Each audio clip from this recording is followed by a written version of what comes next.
बिस्मिल्लाहिर्रहमानिर्रहीम। नाज़रीन सामीन अस्सलाम वालेकुम। मैं आज आपको एक बच्चे की कहानी बताऊंगा जिसे चोट लगी है। बच्ची है, ये 5 साल की। इसे दूसरे बच्चे ने लकड़ी मारी है। उसके हाथ में कोई लकड़ी थी, कोई छोटी टाइप इस तरह की चीज़ थी जो उसने उसकी आँख में मारा है। बच्चा उसमें खेल रहे होते हैं, हाथ में कोई शार्प चीज़ होती है, बाज़ का लकड़ी होती है, तो एक दूसरे को मार देते हैं। तो यही हुआ कि उसके बड़ा भाई जो कि 6 साल का होगा, 7 का होगा, तो उसने उसकी आँख में वो लकड़ी मारी है। तो अब उससे कार्नियल परफोरेशन हो गई है। तो ये मेरे पास लाए थे तो हमने देखा, उस वक्त तो सिर्फ हमें कार्नियल परफोरेशन नज़र आ रही थी और उस वक्त हम ज़्यादा आँख को खोल भी नहीं सकते। अगर ज़्यादा खोलते हैं तो आँख का ज़्यादा ब्लीडिंग का डर होता है और जो कंटेंट्स ऑफ द आई बाल हैं, अगर हम प्रेशर से खोलेंगे तो वो ज़्यादा बाहर निकलेंगे।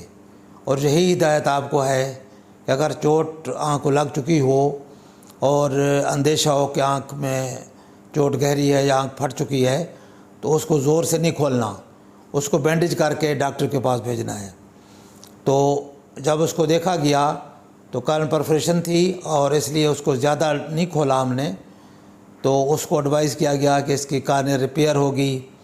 बाकी सूरत हाल जो है वो फिर ऑपरेशन जब करते हैं हम तो नज़र आती है, हम देखते हैं कि कितना डीप कट है, कितना लॉस हुआ है, कितना रिकवरी का चांस होता है। वो सारी चीज़ें बाद में जब ऑपरेशन के वक्त हम आँख खोलते हैं, बच्चा सुकून में होता है, नशे में होता है, तो फिर हम अच्छी तरह देख के मज़ीद चीज़ों का तयन करते हैं कि अब आगे क्या करना है। तो इसी तरह इस बच्चे का ऑपरेशन किया गया। जब बेहोश किया देखा तो कार्नियल परफोरेशन थी जो कि सेंटर में थी और बड़ी ज़िगज़ैग परफोरेशन थी, और साथ ही उसके जो पिछले पर्दे हैं, मसलन आयरस था, वो अंदर बाहर आ चुका था, कट चुका था। और इसके अलावा जो अंदर मोतिया होता है, लेंस होता है जो कुदरती जो फोकस करता है और बड़ी उम्र में मोतिया बन जाता है, वो भी फट चुका था और कट चुके डीप था। तो पीछे जो लेंस के पीछे जो जेली होती है, विट्रियस जिसे कहते हैं, वो भी बाहर वुंड में आ चुका था। वुंड में विट्रियस और लेंस मैटर जो मोतिया के फटने से वो सारा मिक्सचर बन के उसमें वुंड के अंदर था। तो सारा उसको फिर विट्रियस को साफ़ किया, कट किया और मोतिया जो लेंस मैटर था उसको वाश किया। आयरस जो स्टक अप हो चुका था इसके वुंड के अंदर, उसको काटा।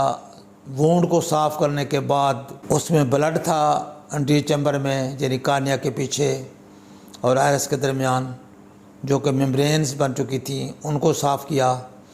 उसके बाद कार्नियल स्टिचिंग की।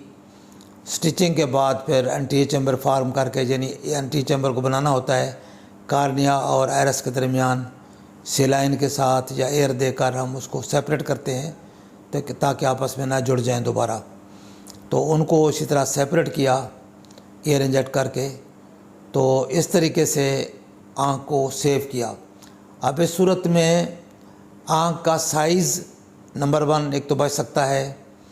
कार्निया के ऊपर जब कट आया तो वो निशान रहेगा और मोतिया चूँकि उसमें ख़त्म हो चुका है, फट चुका है और वाश अप हो चुका है, तो मोतिया की जगह पे हम बाद में हम देखेंगे कि आँख की कंडीशन क्या है।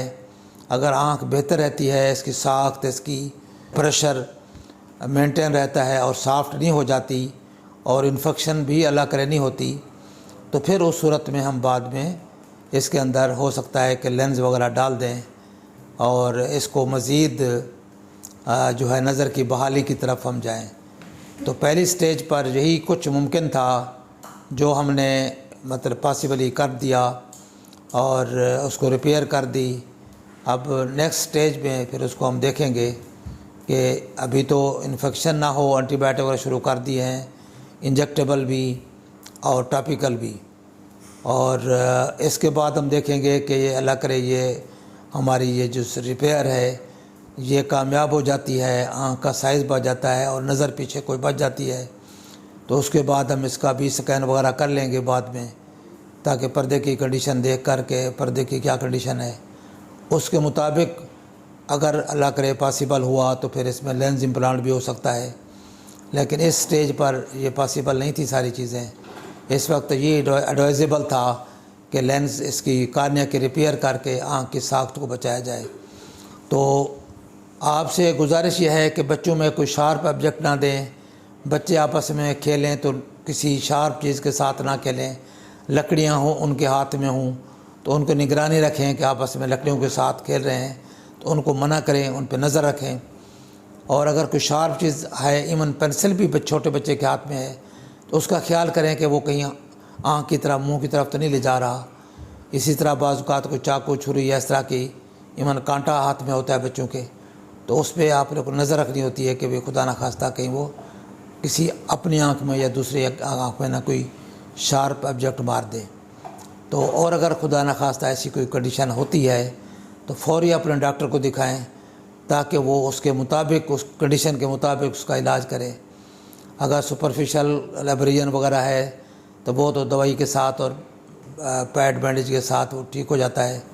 اگر زخم گہرا ہے تو اس کے لیے پھر ہمیں ریپیئر کرنی پڑتی ہے اور کنڈیشن کے مطابق اس کا علاج کرنا ہوتا ہے۔ یہ معلومات آپ کو دیتے ہیں، آپ اپنے لیے اپنی فیملی کے لیے معلومات سے استفادہ کریں، اور آپ سے گزارش ہے کہ دوسرے لوگوں کو بھی یہ انفارمیشن شیئر کیا کریں تاکہ زیادہ سے زیادہ لوگ ان سے استفادہ کر سکیں۔ السلام علیکم ورحمۃ اللہ۔